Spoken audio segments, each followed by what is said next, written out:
Tinggi kita sekarang bagaimana menyikapi hukum. Orang takut teriak maling sapi karena DE maling wedus. Tidak berani teriak ada maling sapi karena dia maling kambing. Yang lain maling ayam, dikumpulin ternyata maling semua.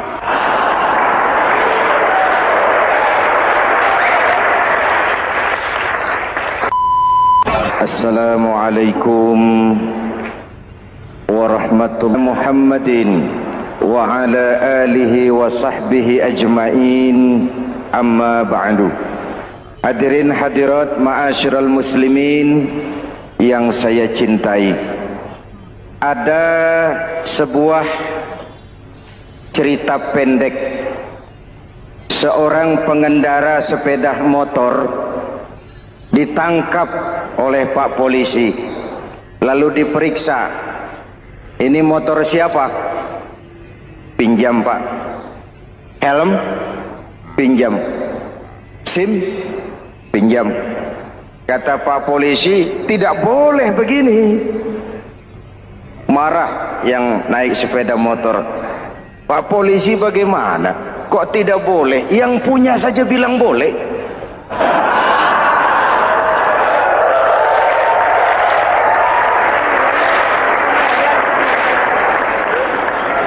Cerita ini memberikan gambaran bagaimana masyarakat kita sekarang cenderung memboleh-bolehkan diri sendiri, melahirkan permissive society.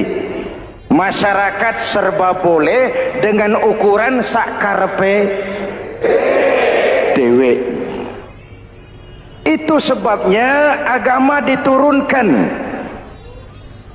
Dalam contoh yang indah, Rasul memberikan gambaran bahwa Islam ini bagaikan sebuah bangunan yang komponen pokoknya 5. Bunyal Islamu ala khamsin. Islam dibangun di atas 5 komponen pokok. Jadi kalau Islam ini ibarat bangunan, unsur penunjang pokoknya itu 5. Mari kita analogkan Islam dengan bangunan. Kalau saudara akan membangun rumah, sebelum pasang tiang, pasang genteng, pasang jendela, apa yang lebih dulu dibangun? Fondasi. Kalau Islam ibarat bangunan, fondasinya adalah syahadatu an la ilaha illallah wa anna muhammadar rasulullah. Ini fondasi. Jikalau kuat fondasi, aman bangunan. Jikalau rapuh fondasi, lentur dan luntur bangunan. Maka kuat atau tidak kuatnya bangunan Islam kita bergantung kepada keyakinan dasar tadi, fondasi. Saya bersaksi tidak ada Tuhan selain Allah, artinya saya tidak akan menyembah kecuali hanya kepada Allah. Orang yang benar fondasinya beres sujudnya. Kalau saya yakin tidak ada Tuhan selain Allah, saya tidak akan minta rezeki kecuali hanya kepada Allah. Orang yang benar fondasinya, giat bekerjanya, jauh dari tipu menipu, jauh dari renten, jauh dari riba, jauh dari korupsi, jauh dari judi. Keyakinan memberikan warna terhadap bentuk kepribadian. Kalau saya yakin tidak ada Tuhan selain Allah, saya tidak akan pernah takut kecuali hanya kepada Allah. Saya tidak akan melarikan persoalan kecuali hanya kepada Allah. Saya tidak akan menggantungkan hidup kecuali hanya kepada Allah. Saya tidak akan minta tolong kecuali hanya kepada Allah. Meresap ke dalam jiwa. Untuk keyakinan seperti ini, orang-orang tua kita dahulu berlinang air mata, bersimbah darah, bahkan berkorban nyawa, melaksanakan hijrah untuk mempertahankan keyakinan. Ini intan paling mahal dan ini mutiara paling berharga. Zaman boleh berubah, tapi pondasi tidak boleh goyah.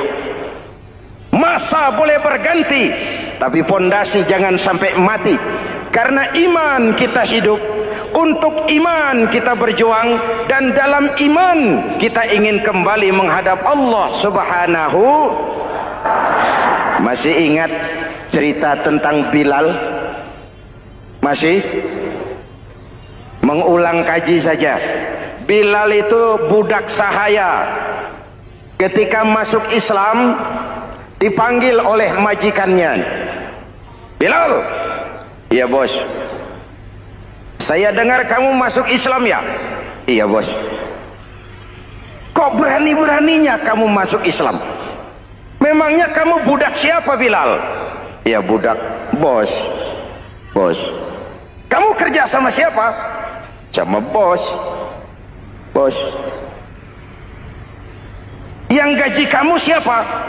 Ya bos. Nah, kamu kan ngerti Bilal. Kamu budak saya, kamu kerja dengan saya, yang gaji kamu saya, yang beri makan saya. Kenapa? Kok beraninya masuk Islam padahal kamu belum saya kasih izin? Bos, bos boleh beli badan saya, tapi jangan mimpi bisa membeli jiwa saya. Tuhan boleh kuasai badan saya, tapi jangan mimpi bisa menguasai keyakinan saya. Saya memang benar Tuhan yang gaji, tapi kan saya digaji, saya kerja. Kerja itu kewajiban saya, gaji itu hak saya. Soal keyakinan, jangan ikut campur bos. Kurang ajar kamu Bilal. Biarin. Bilal, begini saja. Kalau kau mau meninggalkan keyakinanmu, meninggalkan Allah Tuhanmu, kau akan kami merdekakan. Tapi kalau kau tetap dalam keyakinanmu, kamu akan saya siksa sampai mati. Bagaimana? Jangan mimpi bos. Lebih baik mati berkalang tanah daripada hidup bercermin bangkai. Biar saya gugur membela keyakinan daripada hidup jadi penjilat menjual akidah. Itu prinsip.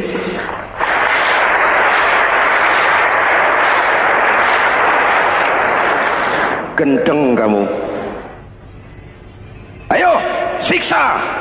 Tangannya diikat, dihimpit dengan batu berat, dijemur dengan terik matahari padang pasir, terkelupas kulitnya, mengalir darah dari sekujur badannya, pecah bibirnya. Ayo Bilal, tetap bertuhan Allah dan kau akan mati di sini, atau kembali ke agama lama, kau jadi merdeka. Dari bibir yang pecah itu cuma keluar Allahu Ahad. Bilal budak badannya, merdeka jiwanya, maka namanya ditulis dengan tinta emas dalam sejarah. Kita zaman sekarang merdeka badan kita, tapi sering budak mental dan jiwa kita, maka sejarah tidak pernah mau mencatat kita.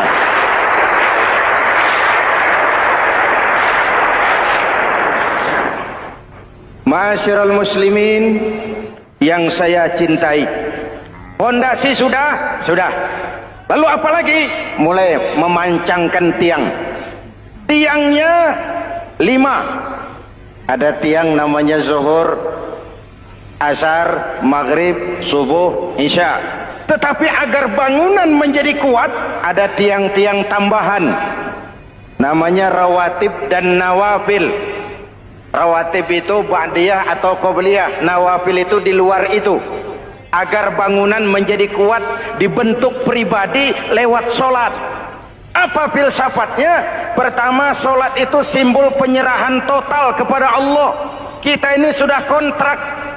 Innallaha astara minal mu'minina anfusahum wa amwalahum bi anna lahumul jannah. Allah telah membeli dari orang-orang mukmin diri mereka, harta mereka, bagi mereka adalah surga. Penjual kita orang beriman, pembeli Allah, dagangannya amwal dan anfus, harganya adalah surga. Jelas? Penyerahan total itu dimulai dengan takbiratul ihram. Shalli fardal isya, Allahu akbar. Arahkan mata ke tempat kita sujud. Jangan lupa kalau sudah di atas, lupa dengan yang di bawah. Sudah jadi genteng, petatang peteteng di atas. Lalu bilang, merasa capek sendiri, kata genteng kepada tiang. Tiang, kamu sih enak, kata genteng. Saya setengah mati di atas. kehujanan, kepanasan, kadang-kadang anak-anak nakal saya disambitin. Kata tiang, saudara Genteng, ngomong jangan sembarangan ya. Kamu kira kamu bisa nongkrong dan nangkring di atas, itu gara-gara siapa Genteng? Kan saya yang sokong dari bawah.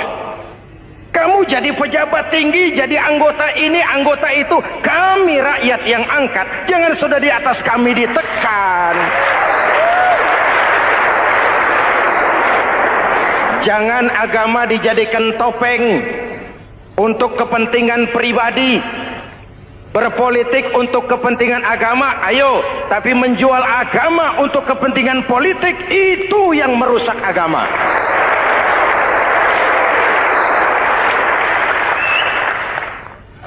Ini kan kita lagi prihatin sedang meluncur kasus Bulog Gate 2. Innalillahi wa inna ilaihi raji'un.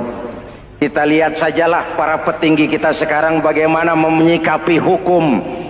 Sebab saya dengar ada bargaining, orang takut teriak maling sapi karena DE maling wedus. Tidak berani teriak ada maling sapi karena dia maling kambing.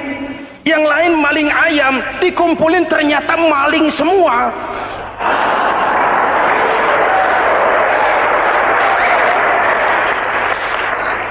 Hadirin yang saya hormati, ini melukai rasa keadilan. Oleh karena itu sholat mengajarkan kepada kita, dalam posisi berdiri, lihat tempat sujudmu, jangan menteleng terus ke atas lalu lupa dari mana kita berangkat. Itulah maknanya tawadhu, rendah hati, tidak melonjak angku dan sombong. Ada sebuah hadis Rasulullah bersabda, idza aradallahu biqaumin khairan, apabila Allah menginginkan kebaikan kepada satu bangsa, apabila Allah menginginkan kebaikan kepada satu kelompok rakyat, walla alaihim khulama'uhum, maka yang naik jadi pemimpin adalah orang-orang yang santun, orang-orang yang lemah lembut, bukan orang yang menggunakan kekerasan dan tiran, sedikit-sedikit main pecat. Itu terlambat lahir. Mestinya lahir di zaman Hitler, mestinya lahir di zaman Benito Mussolini, atau kalau mau lebih klasik lagi di zaman Fir'aun. Kalau Allah menginginkan kebaikan kepada satu masyarakat, satu bangsa, satu negara, naiklah orang-orang yang santun, yang ngayomi, yang menjadi solusi dan jalan keluar untuk kepentingan rakyatnya, mampu memberikan keteladanan. Saya tertarik dengan pidato Presiden Cina pada saat dilantik. Cina, Presiden Cina pasti tidak tahu Pancasila, pasti tidak kenal Islam, tapi pidato pelantikannya, berikan saya 100 peti mati, yang 99 akan saya pakai buat koruptor, yang satu akan saya pakai sendiri kalau kamu lihat saya tidak benar. Luar biasa. Yang diperlukan sekarang ini keteladanan, khulama'uhum, sikap ngayomi, mencari jalan keluar, bukan memamerkan kekuasaan, memamerkan kekuatan, arogansi, menghormati perbedaan. Itu ciri demokrasi. Lalu waqadha bainahum ulama'uhum, yang memutuskan hukum adalah pakarnya, ulamanya, mengambil keputusan secara profesional sehingga rakyat beroleh apa yang namanya kepastian hukum, merasa hidup terlindungi, aman dan nyaman. Lalu yang ketiga, wa ja'alal mala fi askhiyaihim, peredaran harta, pergerakan ekonomi berada di tangan orang-orang yang pemurah. yang tidak mau kaya sendiri, tidak mau senyum di atas penderitaan orang lain, menari di atas bangkai saudaranya. Hadirin yang saya hormati, ini cirinya. Tapi sebaliknya kata Nabi, wa idza aradallahu biqaumin syarran, apabila Allah menghendaki kejelekan, keburukan bagi satu bangsa, walla alaihim sufahauhum, yang naik jadi pemimpin orang-orang durjana, orang-orang kurang ajar, tapi dipoles dengan topeng yang bagus. Hei, hei, ini musim topeng. Musim apa? Topeng. Topeng itu apa perlunya? Menyembunyikan wajah asli. Sekarang ini Dracula berwajah Arjuna. Ini musim topeng. Kita rakyat harus hati-hati dan punya filter, mampu memilah dan memilih. Walla alaihim sufahauhum wa qada bainahum juhaluhum, yang memutuskan hukum, yang mengambil keputusan orang-orang bodoh. Wa ja'alal mala fi bukhalaihim, peredaran harta, peredaran ekonomi jatuh di tangan orang-orang yang bakhil, yang tidak punya konsep menciptakan kemakmuran yang merata bagi seluruh rakyat Indonesia.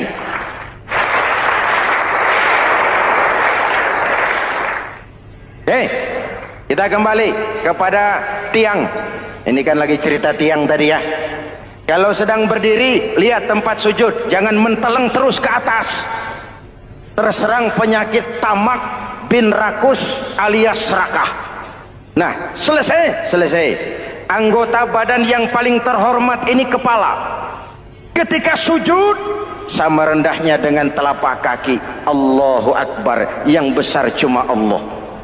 Apa bedanya saya dengan saudara? Tidak ada, kecuali saya ngomong saudara dengerin.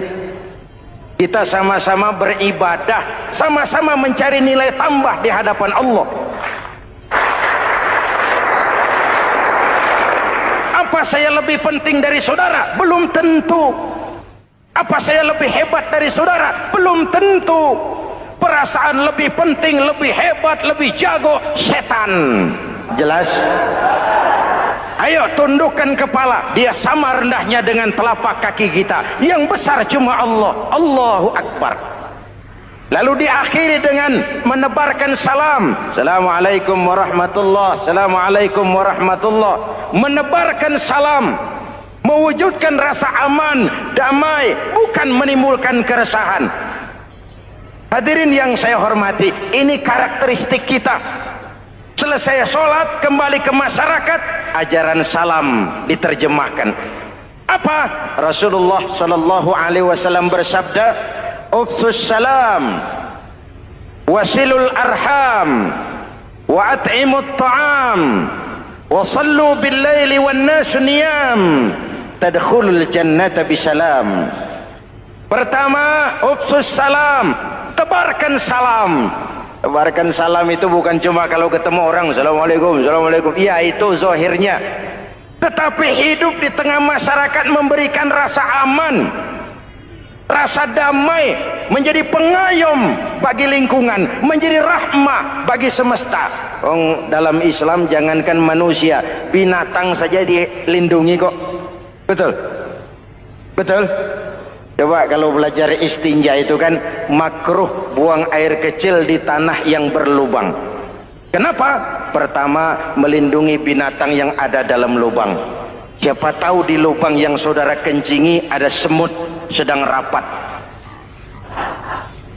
Membahas Buloget jilid 2. Apa dosanya lalu mati dikencingi? Ini namanya rahmatan lis semut. Binatang saja dilindungi. Ada hadis, kalau kamu menyembelih hewan, sembelilah dengan cara yang terbaik. Jangan menyembelih ayam dengan pisau tumpul. Ini ajaran apa? Ajaran tentang peri kebinatangan. Rahmatan, memberikan rahmah. salam, keselamatan dan kedamaian kepada masyarakat lingkungan. Itu misi seorang muslim.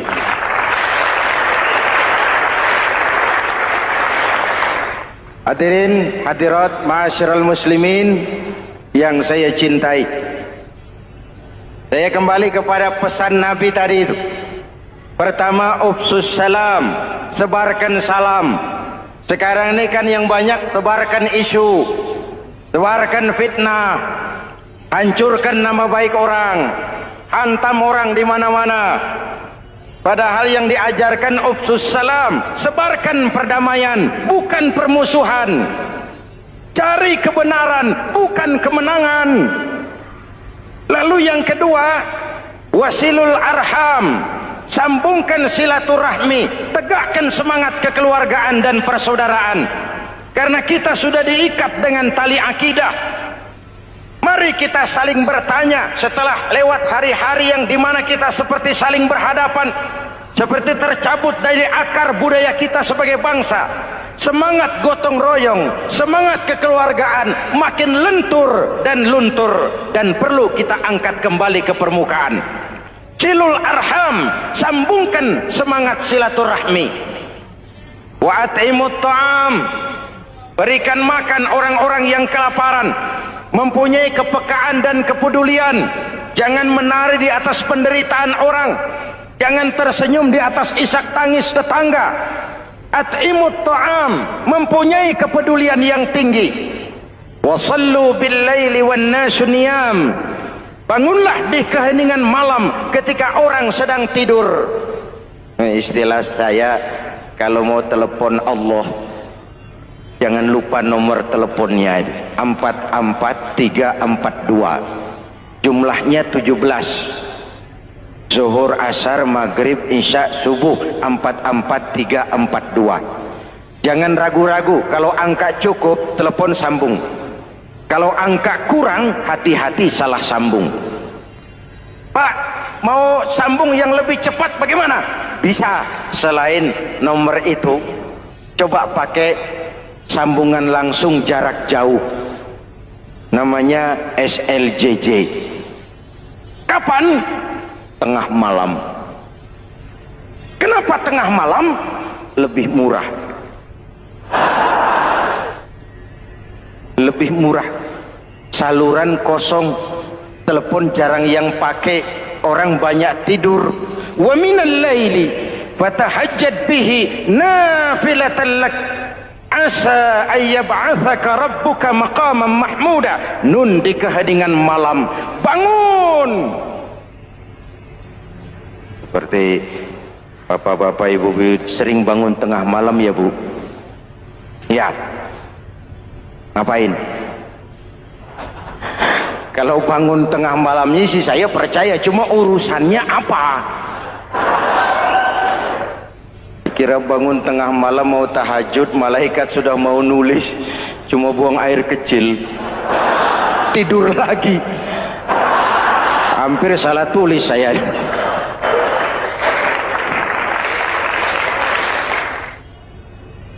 Baik, fondasi sudah Pak, tiang siap, lalu apa lagi? Nah, rumah itu supaya ada batas perlu pagar, dinding, tembok. Yang jadi batas, dinding, tembok, puasa. Asyamu junnatun, puasa adalah dinding, benteng yang menyelamatkan manusia jangan sampai menyentuh wilayah lain. Ada batas-batas dan norma yang diindahkan. Selesai, tembok, dinding, selesai, pagar, selesai. Lah rumah itu supaya bersih kan harus ada kamar mandi, jendela, pintu yang fungsinya membersihkan zakat. Kalau dia zakatul mal, dia bersihkan harta kita. Kalau dia zakatul fitrah, dia bersihkan jiwa kita. Kalau dia zakatul tijarah, dia bersihkan bisnis kita. Kalau dia zakatul ma'adin, dia bersihkan barang tambang kita. Karena itu dalam kitab-kitab fikih dikatakan zakat itu adalah harta yang tu'khazu min aghniyaihim wa turaddu ila fuqaraihim. Bapak-bapak, ibu-ibu, saudara-saudara kaum muslimin rahimakumullah.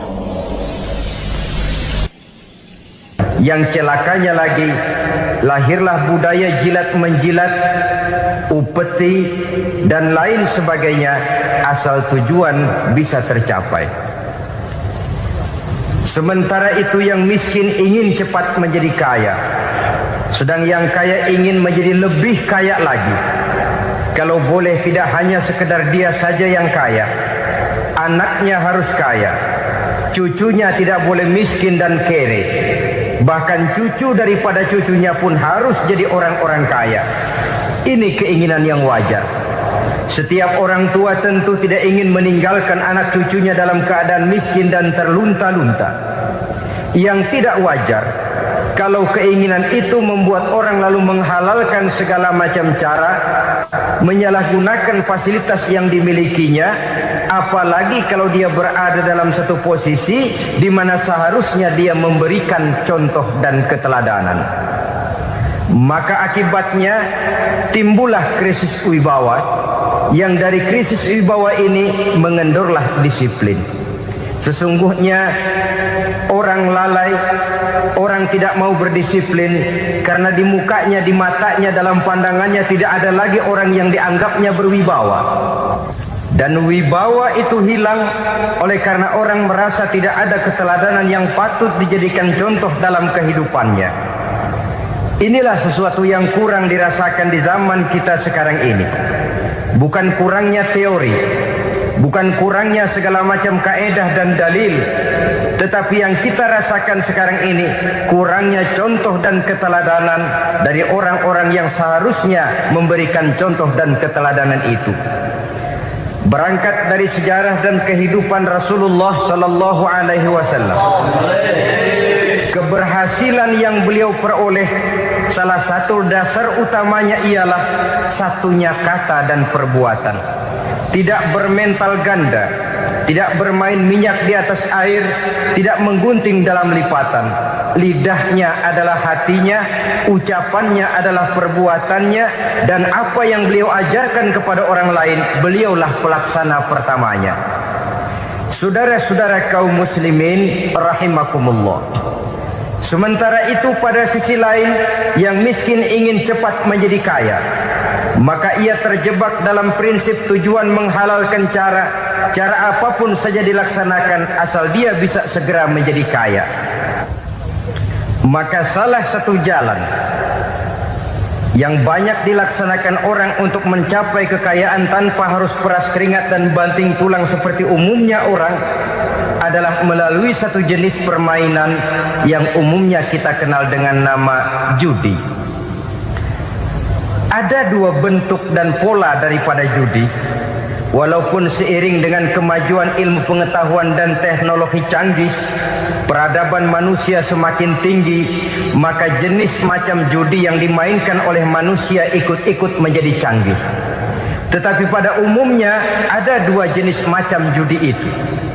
Pertama, ada judi yang dilakukan secara langsung, dalam arti seorang petaruh berhadapan dengan bandar atau orang berhadapan dengan orang.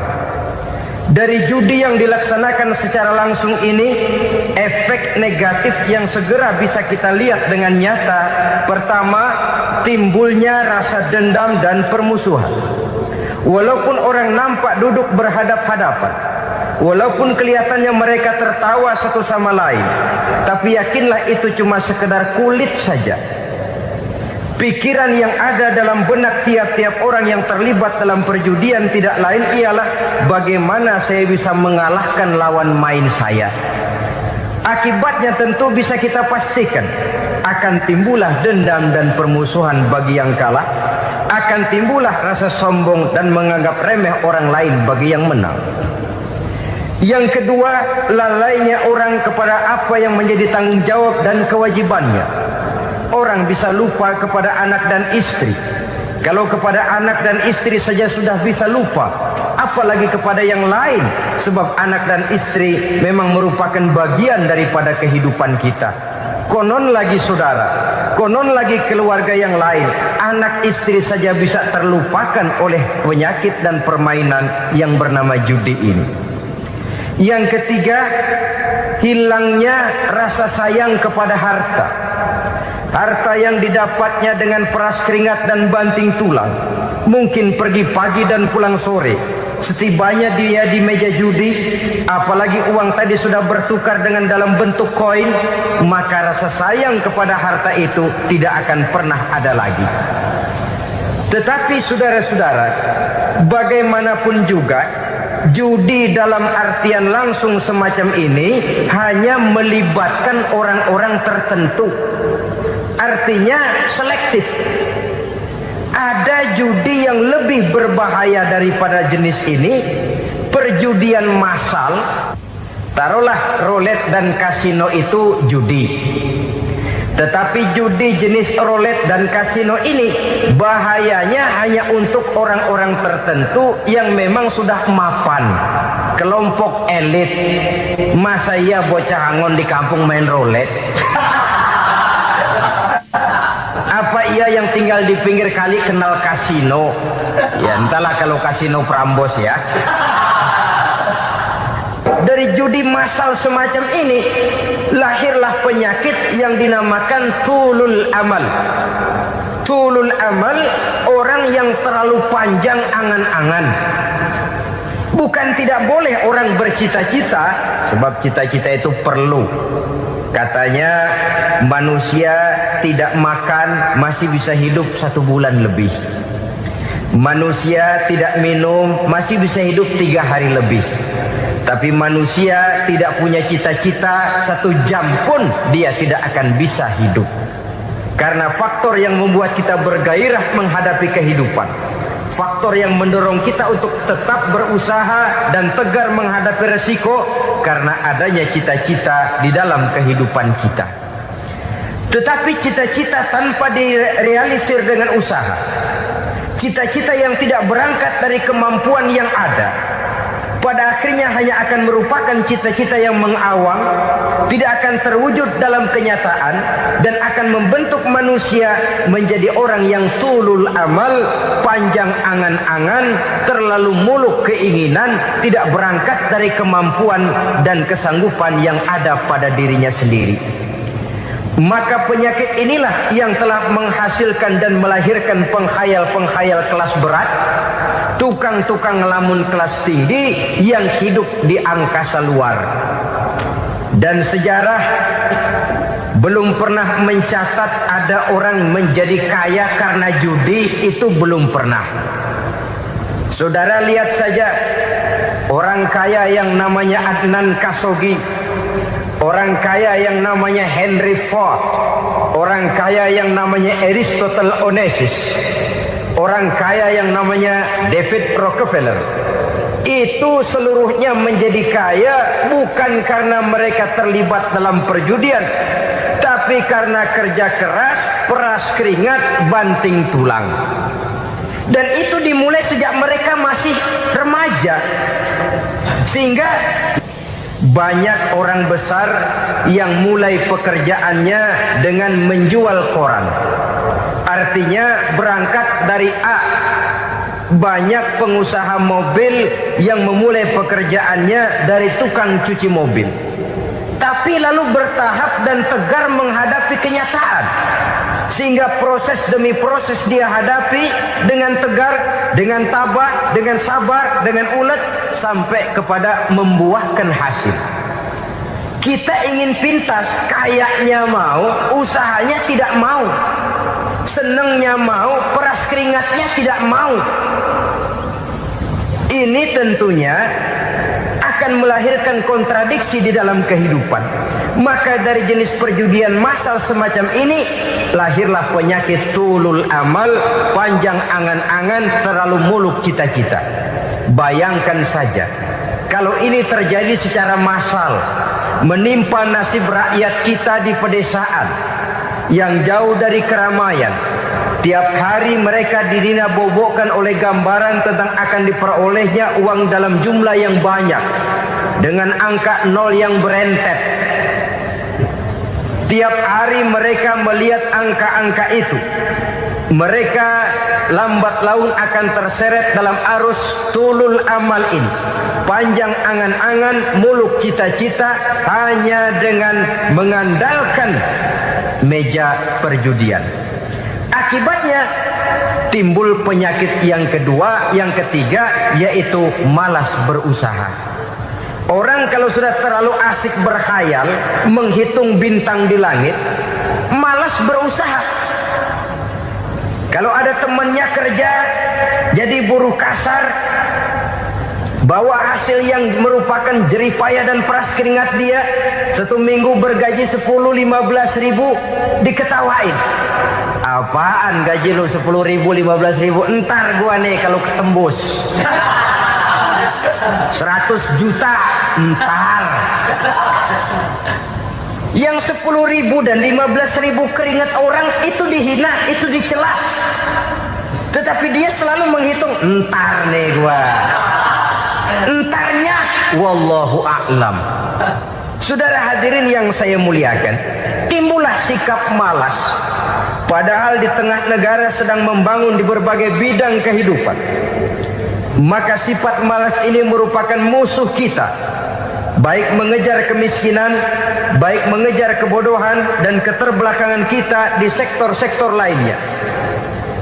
Alangkah akan terganggunya roda pembangunan di negara kita ini jikalau sebagian besar rakyat dihinggapi oleh penyakit malas, yang malas ini dilatar belakangi oleh penyakit tulul amal, terlalu muluk angan-angan, yang angan-angan ini dininabobokan oleh keinginan untuk mendapatkan untung yang besar tanpa peras keringat dan banting tulang. Sasaran yang lebih jauh, dan ini yang paling kita khawatirkan, hancurnya kubu-kubu pertahanan moral daripada bangsa kita. Kita sependapat bahwa lebih penting daripada membangun jembatan adalah membangun manusia yang membangun jembatan. Bahwa lebih penting daripada mengaspal jalan raya adalah membangun mental manusia yang melaksanakan pengaspalan itu. Dengan kata lain, membangun dan mempersiapkan manusia pembangunan. Tanpa itu, maka saya merasa khawatir kalau nanti kita tidak akan sampai kepada target yang kita harapkan oleh karena kandas di tengah jalan. Saudara-saudara kaum muslimin rahimakumullah, Islam sebagai agama yang mengajarkan manusia untuk berusaha dan mengeluarkan segala kemampuan untuk melaksanakan segala usahanya itu, sangat membenci sifat malas, sangat membenci sifat tulul amal atau panjang angan-angan. Dan oleh karena judi melahirkan dua sifat itu, Islam sangat menganjurkan pengikutnya untuk menjauhi segala macam jenis perjudian, baik yang terang-terangan maupun yang dilakukan secara samar-samar, tidak ketara, judi canggih sesuai dengan canggihnya teknologi daripada manusia itu sendiri. Ini adalah penyakit yang meracuni masyarakat manusia dari sejak berpribadi, bertetangga, berumah tangga, sampai kepada berbangsa dan bernegara. Dan kasus-kasus yang timbul sudah cukup banyak, yang tidak mungkin lagi kita katakan hanya sekedar bersifat kasuistis, bersifat kasus-kasus kecil saja. Sebelum riaknya naik ke permukaan, marilah kita membuat benteng untuk masing-masing pribadi muslim memelihara dan menjaga diri, jangan terseret dalam permainan yang bernama judi, apapun bentuknya, bagaimanapun cara dan ragamnya. Karena jelas bahayanya lebih besar daripada manfaatnya. Taruhlah kita barangkali kemarin-marin hanyut dalam arus perjudian, tetapi hendaknya kita bisa mengambil pelajaran bahwa seorang mukmin adalah seorang yang apabila dia melakukan kesalahan, dia segera sadar, dijadikannya pelajaran untuk tidak diulanginya lagi pada masa-masa yang akan datang. Dengan sikap semacam itu, kita tidak lagi akan mengulangi kesalahan-kesalahan lama, dan grafik kehidupan kita dari hari ke hari akan makin menunjukkan hal-hal yang baik dan positif adanya. Saudara-saudara kaum muslimin rahimakumullah, kalau ABRI masuk desa, rakyat beruntung. Kalau jaksa masuk desa, rakyat bahagia. Kalau koran masuk desa, rakyat ikut jadi cerdas. Tapi kalau judi masuk desa, rakyat kiamat. Pembangunan akan terbengkalai, roda perekonomian akan lesu. Karena mestinya orang membelanjakan uang untuk sesuatu yang dia perlukan, akhirnya dia belanjakan untuk sesuatu yang dia tidak perlukan, karena gambaran, khayalan akan mendapat keuntungan yang jauh lebih besar lagi. Padahal istilah orang-orang tua kita dulu, lebih baik makan singkong betulan daripada makan roti ngimpi.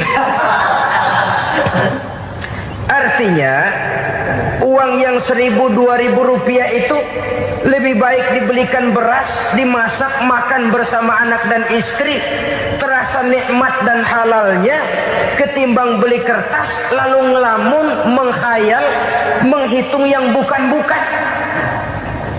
Itu kertas dibolak madep ulon, dibolak madep mudik, diputar sana, diputar sini, akhirnya palanya ikut muter. Kira-kira apa yang cocok? Masih belum puas, kertas dilihat, orang gila ditanyain. Sudah tahu waras, orang gila yang ditanya. Masih belum puas, nanya orang gila, tidur di kuburan. Allahu Akbar. Padahal di rumahnya tempat tidurnya empuk, anget, nggak ada nyamuk. Kuburan, tidur di kuburan. Dampak-dampak negatif yang semacam ini pada gilirannya mau atau tidak mau akan menyeberang kepada garis akidah, membahayakan dan mengancam nilai-nilai tauhid yang kita miliki. Sudah kertas dibolak-balik, tidak puas, orang gila ditanya. Orang gila ditanya belum maram, tidur di kuburan.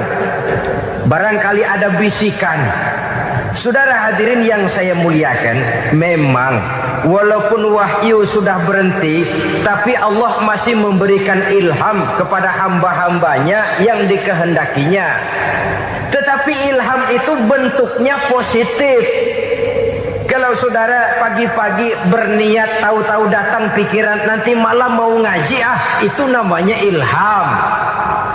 Kalau saudara sedang merenung, tahu-tahu datang pikiran, saya mau sedekah, itu namanya ilham, bentuknya positif. Tapi kalau ngelamun, tahu-tahu datang pikiran nomor sekian sekian sekian pasang, itu bukan ilham, itu belis.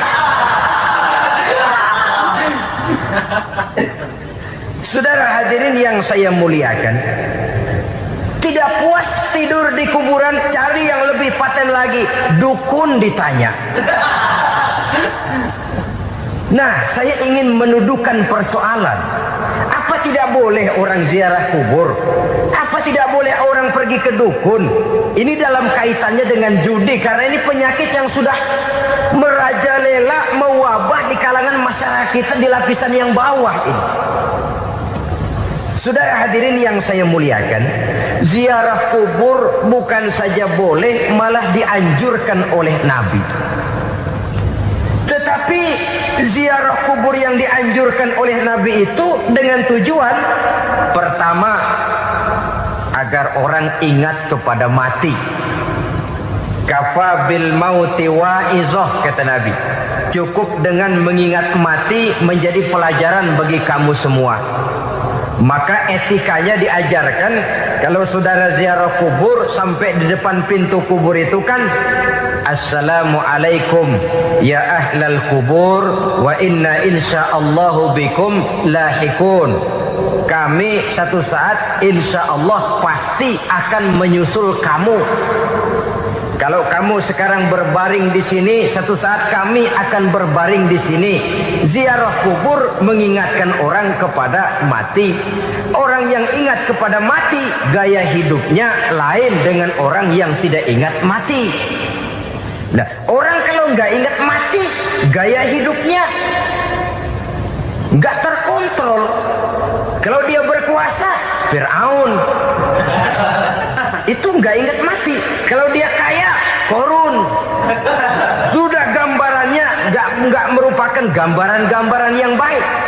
Orang yang ingat mati, dia berkuasa, dia berlaku adil. Satu saat saya akan mati dan ini akan dimintakan pertanggungan jawab. Orang kaya ingat mati, dia akan jadi pemurah. Kenapa? Kalau saya diberikan ilmu, pertanyaan akhirat cuma satu, ilmumu kau amalkan untuk apa? Kalau saya diberikan umur panjang, pertanyaan akhirat cuma satu, umurmu kau habiskan di mana? Tapi jikalau saya diberikan harta, pertanyaan akhirat ada dua, hartamu kau dapat dari mana, kau belanjakan kemana? Depannya ditanya, belakangnya ditanya. Dapat dari mana, dibelanjain kemana? Sebab dua-duanya berkaitan dengan kegiatan. Kadang-kadang dapatnya dari jalan yang baik, tapi keluarnya ke tempat yang tidak baik, itu pun tidak betul. Atau dapatnya dari yang tidak baik, tapi dibelanjakan untuk yang baik, itu pun tidak bisa diterima. Oleh karenanya, dengan mengingat mati, gaya hidup seseorang jadi terkontrol karenanya. Yang kedua, dianjurkan kita untuk berziarah kubur itu mendoakan orang-orang yang sudah meninggal. Mal mayyitu fi qabrihi illa kal gharikil mutaghawis, kata Nabi. Orang yang sudah meninggal itu di alam barzakhnya adalah seperti orang yang tenggelam di lautan, menunggu doa dari keluarganya yang masih hidup. Apakah itu anaknya, kemenakannya, cucunya, dan lain sebagainya. Adapun yang kalau kita ziarahi itu kuburnya orang-orang yang kita tahu merupakan orang soleh, orang yang berjiwa bersih, yang kita kenal ketakwaannya kepada Allah Subhanahu wa Ta'ala, tidak ada salahnya kita bertabarruk, asal jangan dengan satu keyakinan bahwa dia secara mandiri bisa mendoakan kita. Dia hanya bisa melakukan itu hanya dengan izin Allah. Nah, umumnya orang kalau sudah ziarah ke kubur-kubur keramat itu Allahnya kelupaan. Itu yang dikhawatirkan merusak dan mengganggu akidah. Sehingga di awal-awal perkembangan Islam, Nabi pernah melarang orang ziarah kubur itu. Ini bisa kita simak dari hadis, kuntu nahaitukum an ziyaratil qabri fazuruha. Dahulu aku pernah melarang kamu untuk ziarah kubur. Adapun sekarang kalau mau ziarah, ziarahlah kamu. Kata-kata dulu aku pernah melarang kamu itu menggambarkan bahwa pada permulaan perkembangan Islam, nilai keimanan para sahabat masih rapuh, masih lemah, masih memerlukan pembinaan. Sehingga kalau mereka sering ke kubur, dikhawatirkan mereka minta kepada kubur. Nah, tetapi tatkala nilai keimanannya sudah mapan, sudah kuat, kata Rasul, fazuruha. Adapun sekarang kalau mau pergi berziarah, ziarahlah kamu. Saudara hadirin yang saya muliakan, jadi jangan melupakan Allah. Saya bisa saja berkata, kalau saya misalnya pakai cincin, lalu saya bilang, saya sejak pakai cincin ini, jangan anak gadis, nenek-nenek ngelihat saya lemes. Atau sejak pakai cincin ini, dagangan laris bener. Cincin itu yang menggelincirkan akidah. Untuk tidak tergelincir, orang harus tidak melupakan Allah. Dia bisa berkata, alhamdulillah, Allah memberikan keistimewaan kepada batu cincin saya. Batu cincinnya tidak apa-apa, Allah yang memberikan keistimewaan. Ini dalam bentuk yang langsung. Dalam bentuk yang tidak langsung kita bisa lihat, misalnya kalau petani ditanya, oh, ini bisa panen besar ini rahasianya apa, Pak? Oh, pupuk urea, pupuk urea. Nah, Allah nomor 16.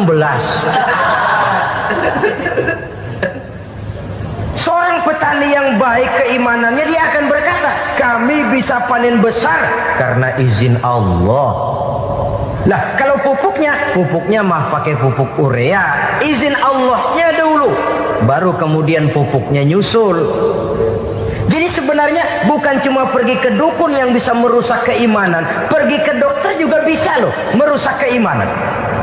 Kalau berkeyakinan bahwa dokter itulah yang memberikan sembuh, kenapa akidah saudara tidak tergelincir karenanya? Dokter hanya memberikan obat dan resep, sembuh itu datangnya dari Allah. Ini yang diungkapkan lewat lisan Nabi Ibrahim alaihissalam, wa iza maridtu fahuwa yashfini. Apabila aku sakit, dialah Allah yang memberikan sembuh. Memberikan sembuh. Jangan juga menyalahartikan ayat ini. Ada ayat begini sakit terus nekat. Udah nggak usah berobat dah, memang penyakit dari Tuhan. Ntar waktunya baik ya baik dah. Udah ampek terus dah. Orang yang berobat saja belum tentu sembuh, apalagi yang tidak berobat. Sama juga orang nggak sembahyang kita ajakin ngotot, lu juga yang sembahyang belum tentu masuk surga katanya. Lah yang sembahyang belum tentu masuk surga, bagaimana cengoran lu yang nggak sembahyang?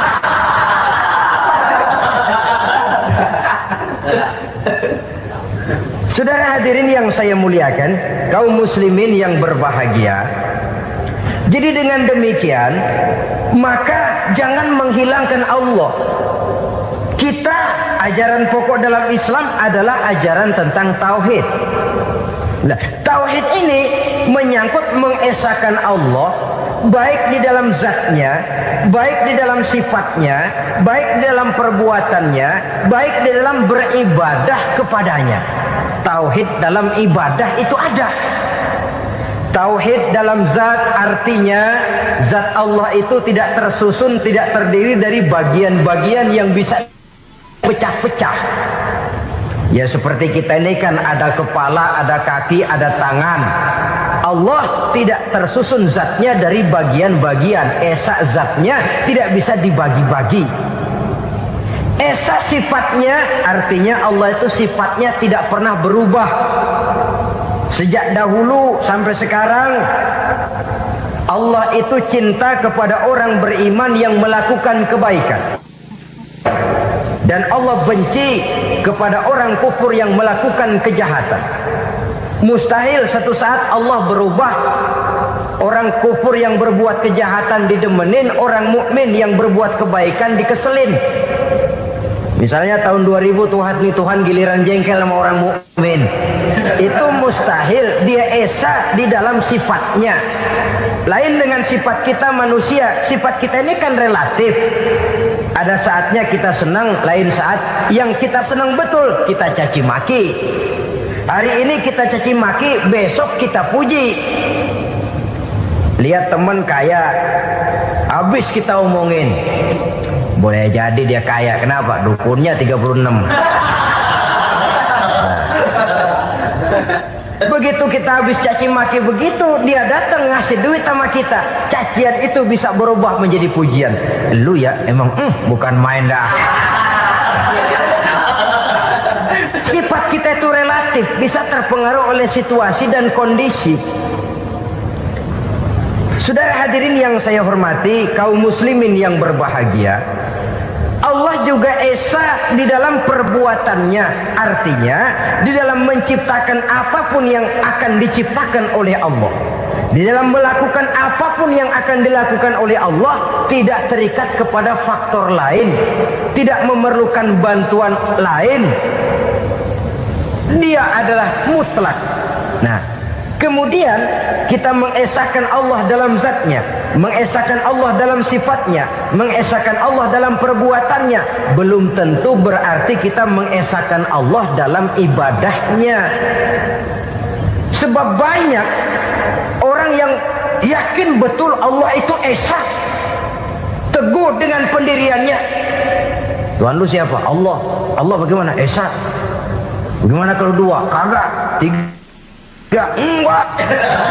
Mantap. Soal tahlil paten. Tapi dalam ibadah kadang-kadang dia tidak mentauhidkan Allah. Ini makna wa ma umiru illa liya'budullaha mukhlisin.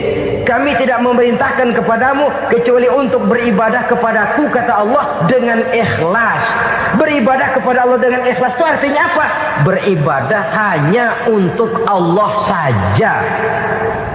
Nah, kalau hanya untuk Allah saja, lalu kita minta berdoa di depan kuburan orang yang soleh, apa syirik? Tidak syirik. Kalau kita berkeyakinan bahwa orang tempat kita memanjatkan doa itu hanya bisa mendoakan kita dengan izin Allah. Dia sendiri tidak punya kekuasaan apa-apa. Tanpa izin Allah dia tidak bisa berbuat apa-apa. Itu tidak menyebabkan orang menjadi syirik. Sama saja dengan kalau saya berkata tadi, alhamdulillah Allah telah memberikan keistimewaan kepada batu cincin saya. Apa salahnya Allah memberikan keistimewaan kepada benda-benda mati? Allah memberikan keistimewaan kepada Hajar Aswad, benda mati. Allah memberikan keistimewaan kepada Masjidil Haram, benda mati. Allah memberikan keistimewaan kepada Ka'bah, benda mati. Orang tawaf keliling Ka'bah, sembahyang di Masjidil Haram, sujud menghadap kepada Ka'bah, apakah jadi syirik? Tidak, kita menyembah Ka'bahnya, kita menyembah yang punya Ka'bah itu. Nah, di sini kita lihat bahwa fungsi Ka'bah hanya merupakan wasilah. Tapi kalau Allahnya kita hilangkan, jadilah kita penyembah batu. Hanya saja batu itu berbentuk 4 bernama Ka'bah. Sa'i, orang yang melaksanakan haji, lari-lari antara Safa dan Marwah, amalan apa itu? Seakan-akan kita menghormati bukit-bukit, gunung-gunung. Tapi bukan itu yang kita tuju dalam pelaksanaan sa'i itu. Yang kita tuju adalah ini perintah Allah. Allahnya yang diutamakan. Maka hal semacam ini tidak menyebabkan orang menjadi syirik dan tergelincir dari tauhid. Tapi kalau ziarah kubur dengan niat cari buntutan, nomor yang cocok, ini niatnya saja sudah salah. Nah, kalau berangkat dengan niat yang salah, sampai di sana saya yakin, seyakin-yakinnya amalannya pasti salah. Nah, kubur yang diziarahin bukan kubur orang soleh. Ya, mana ada orang soleh ngasih kode buntut. Ada juga orang salah. Orang soleh itu kadang-kadang dia nggak tahu kuburan siapa, nongkrong aja di situ. Memang sulit, saudara-saudara. Mental ya, namanya mental. Kalau memang mental sudah mental judi, apa saja bisa dijudiin. Jadi orang nggak perlu sebenarnya pemerintah terlalu gini, nggak usah. Kembali saja kepada mental. Kalau mental memang sudah mental judi, apaan aja bisa dijudiin. Pulang tengah malam nabrak babi, babi yang keluar nih.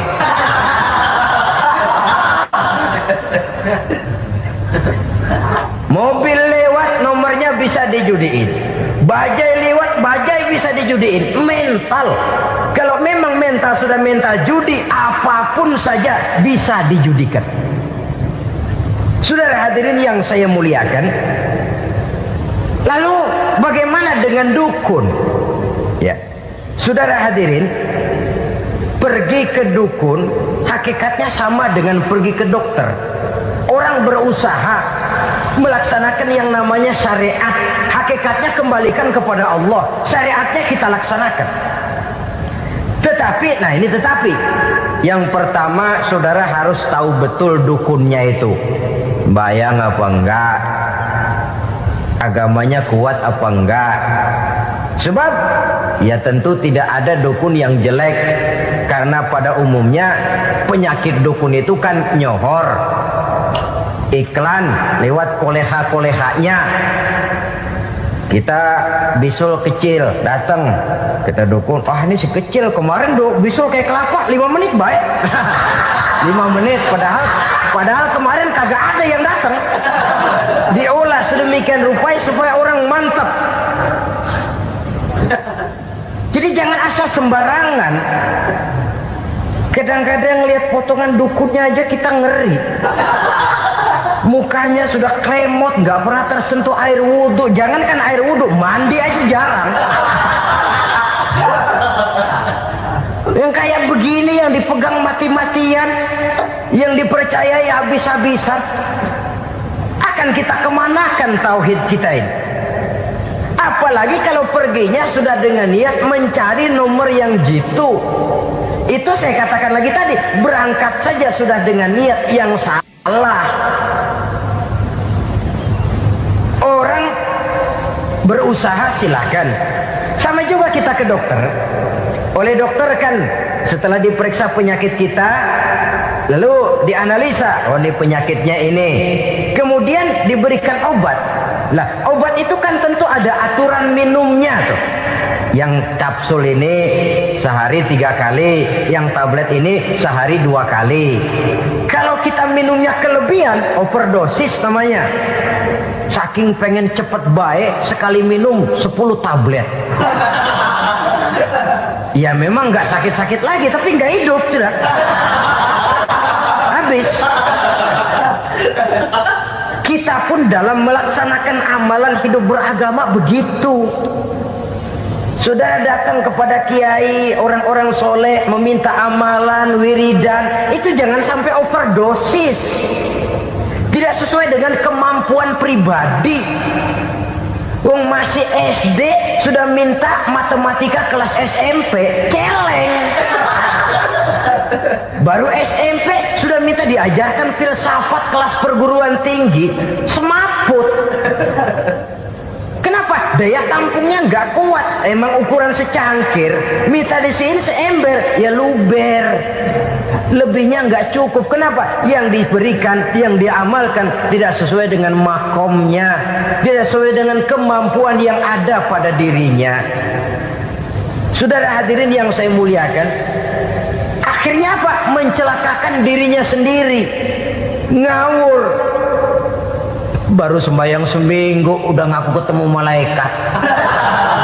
Subhanallah, sangat luar biasa tausiah yang sudah disampaikan oleh guru kita Al-Maghfurullah Kiai Haji Zainuddin MZ.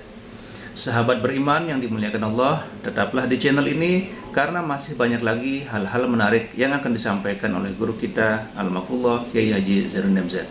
Maka dari itu tetaplah di channel ini dan mari kita lanjutkan kembali. Selamat mendengarkan. Sebab Allah itu memberikan keistimewaan. Ada waktu istimewa, ada tempat istimewa, ada jam istimewa. Kenapa sih sedekah hari Jumat dengan sedekah hari Kamis pahalanya kok lebih besar hari Jumat? Karena itu waktu istimewa. Kenapa untuk sembahyang sunnah dianjurkan sepertiga malam yang terakhir? Karena itu waktu istimewa. Kenapa doa di Multazam, di dekat Hajar Aswad, di Hijr Ismail, di Raudhah dikabulkan Allah? Karena itu tempat istimewa. Memang kadang-kadang ada orang berkata, kalau mau berdoa kenapa mesti di kuburan wali? Di rumah juga berdoa, Tuhan dengar. Betul, Tuhan dengar, bahkan tidak berdoa pun Allah tahu isi hati kita. Tapi soal dikabulkan atau tidak, itu hak Allah. Dan Allah memberikan fasilitas kepada tempat-tempat tertentu dan istimewa. Dan itu diajarkan oleh Nabi.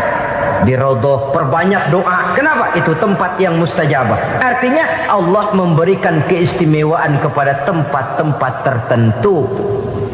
Dalam konteksnya dengan ini, makom para aulia, para wali, para ulama soleh, tidak ada salahnya kita berdoa di sana, bertawassul. Bukan meminta kepada si kiai, bukan meminta kepada si ulama, bukan meminta kepada si wali, meminta kepada Allah melalui tempat yang orangnya kita yakin dekat dengan Allah. Walaupun Allah tidak memerlukan perantara, itu jelas. Allah tidak memerlukan calo, memang. Tapi Allah menyediakan waktu dan tempat-tempat istimewa. Itu harus kita manfaatkan untuk mendekatkan diri dan berdoa kepadanya. Saudara-saudara kaum muslimin rahimakumullah, saya kembali dalam konteksnya dengan dukun yang akhir-akhir ini jadi populer karena merajalelanya judi sampai kepada desa-desa, pedesaan-pedesaan terpencil, yang akibatnya menjauhkan orang dari nilai tauhid. Padahal benar kalau orang berkata kadzabal munajjimun walau sodaku, tukang-tukang ramal itu bohong walaupun benar. Kalaupun betul, kebetulan. Itu maksudnya bohong walaupun betul. Betulnya betul kebetulan. Maka para remaja itu biasanya gemar kepada membaca bintang Anda minggu ini, kan begitu toh? Nah, apa Aries, apa Virgo, apa Leo dan sebagainya, dan itu memang menarik untuk dibaca. Rezeki sebelah kulon, asmara anget. Saudara hadirin, hal yang semacam ini boleh saja untuk dibaca, tapi tidak untuk diyakini kebenarannya. Boleh saja untuk dibaca, tapi tidak untuk diyakini kebenarannya. Karena meyakini kebenarannya sama saja dengan mendahului Allah. Dan itu bisa menggelincirkan nilai-nilai tauhid kita. Tauhid dalam ibadah saya katakan tadi, menyembah hanya kepada Allah, bermohon hanya kepada Allah dengan menggunakan fasilitas-fasilitas yang disediakan oleh Allah, baik berupa waktu maupun tempat-tempat tertentu dan orang-orang ya. Kalau waktu dan tempat saja ada yang diberikan keistimewaan oleh Allah, padahal tempat itu benda mati, apalagi manusia yang merupakan makhluk hidup. Saudara hadirin yang saya muliakan, saudara-saudara kaum muslimin yang berbahagia, sehingga dengan demikian kita tetap menjaga nilai-nilai akidah. Dan dengan ini syariat kita laksanakan tanpa membuang hakikat. Sebab hakikat tanpa syariat itu kosong. Syariat tanpa hakikat juga tidak ada tujuan. Yang penting hati bersih, nggak sembahyang nggak apa-apa. Mana bisa begitu, Mas? Kalau memang hati bersih nggak usah sembahyang nggak apa-apa. Nabi Muhammad dulu berhenti dong sembahyang. Sebab beliau orang yang hatinya paling bersih. Nah, orang yang hatinya paling bersih saja sembahyang yang nggak berhenti, masa kita lalu mau berhenti? Yang penting kan kita bisa dekat dengan Allah melalui perasaan, banyak-banyak ingat. Apa itu sembahyang? Macam-macam. Itu hakikat saja tanpa syariat ya tidak bisa. Syariat saja tanpa hakikat juga gerak lahir yang tanpa roh namanya. Kita melakukan sholat tapi kita tidak tahu untuk apa kita sholat dan kenapa kita sholat dan siapa yang kita sembah di dalam kita sholat. Sehingga dengan demikian keduanya tidak bisa terpisahkan satu sama lain, seperti halnya kulit dan isi. Barangkali pernah saya ingatkan, kulit penting, isi pun juga penting. Hakikat penting, syariat juga penting. Dan kita jangan salah mengartikan, terjebak dalam ucapan-ucapan yang masih memerlukan penafsiran, sehingga lalu kita cenderung mendiskreditkan dan menjelekkan para wali. Misalnya ada ucapannya Syekh Abdul Qadir Jailani yang berkata begini: barang siapa yang masuk ke rumahku lalu ia memakan makananku, maka ia akan masuk surga. Ini kalau ucapan ini dipahami secara apa adanya, ya jelas orang bisa tergelincir. Tapi kalau ditafsirkan secara betul, siapa yang masuk ke dalam rumahku? Di mana rumah Syekh Abdul Qadir? Di mana umumnya rumah para wali? Di masjid. Jadi siapa yang masuk ke dalam rumahku? Masjid. Lah kalau sudah di dalam masjid, makanannya apa? Getuh. Tentu saja tidak. Kalau sudah di masjid itu ya makanannya ya wirid, zikir, tahajud, baca Quran, paling kurang i'tikaf. Jadi siapa yang masuk ke masjid lalu dia sujud, wirid, zikir, ya jelas saja surga. Jangan membaca ucapan ini terus rame-rame nyari bekas rumah Syekh Abdul Qadir. Rame-rame masuk ya rumah kecil. Saudara hadirin, kita terlalu terpaku kepada materi ucapan dan melupakan filsafat daripada ucapan itu sendiri. Dalam kondisi yang sedemikian, sangat boleh jadi orang lalu tergelincir karenanya. Oleh karena itulah saudara-saudara, saya kembali kepada satu prinsip. bahwa sebenarnya dengan tidak perlu menyalahkan pihak-pihak lain, mari kita kembali kepada sikap mental kita sebagai muslim. Kalau mental memang sudah mental penjudi, apapun bisa dijudikan. Tapi kalau mental itu tidak ada, walaupun di kiri kanan dan depan belakang banyak dibuka tempat-tempat perjudian, saya yakin kita akan mampu menahan dan menjaga diri. Sikap mental inilah yang memerlukan pembinaan dari kita semua.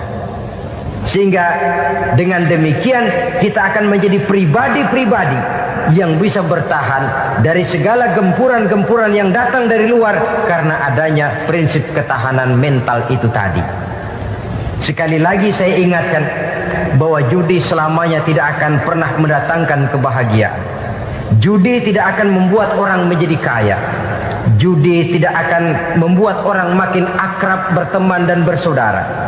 Yang jelas, judi melahirkan permusuhan dan dendam, membangkitkan rasa malas, memuluhkan angan-angan tanpa mau peras keringat dan banting tulang, melalaikan orang dari tanggung jawab dan kewajibannya, membuat ia lupa kepada anak, istri dan seluruh keluarganya, dan pada akhirnya dia akan terjebak dalam satu permainan yang makin menjauhkan dia dari proses kesadarannya sebagai manusia.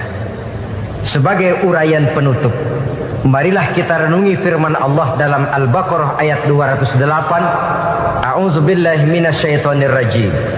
Ya ayyuhalladzina amanu dukhulu fis silmi kafah wa la tattabi'u khutuwatis syaitan innahu lakum aduwwum mubin. Hai orang-orang yang beriman, masuklah kamu ke dalam keselamatan. Masuklah kamu ke dalam Islam secara keseluruhan. Jangan kamu mengikuti jejak-jejak setan, karena setan adalah musuhmu yang nyata dan jelas. Judi termasuk jejak-jejak yang ditinggalkan oleh setan untuk diikuti oleh kita agar kita mendapatkan kesengsaraan baik di dunia, lebih-lebih di akhirat nanti.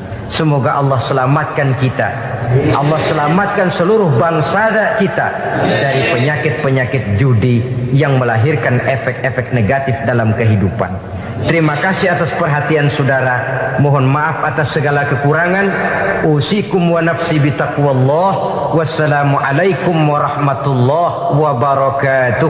Waalaikumsalam warahmatullahi wabarakatuh. Alhamdulillahirrabbilalamin. Demikian kajian yang sangat luar biasa yang sudah disampaikan oleh guru kita Al-Maghfurullah Kiai Haji Zainuddin MZ.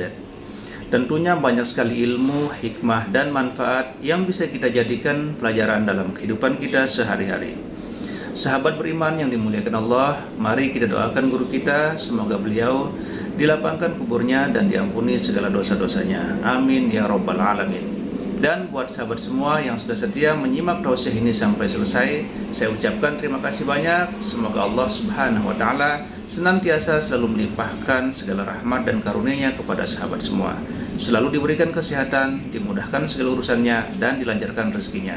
Amin ya rabbal alamin.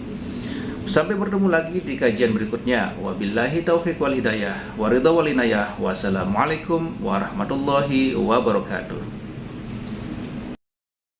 Setelah kita mendengarkan bersama kajian yang sangat luar biasa dari guru kita Al-Maghfurullah Kiai Haji Zainuddin MZ, sekarang mari kita lanjutkan aktivitas kita masing-masing. Doa dan harapan saya, semoga sahabat semua selalu diberikan kesehatan, dimudahkan segala urusannya, dan dilancarkan rezekinya. Amin ya rabbal alamin. Sampai bertemu lagi di kajian berikutnya.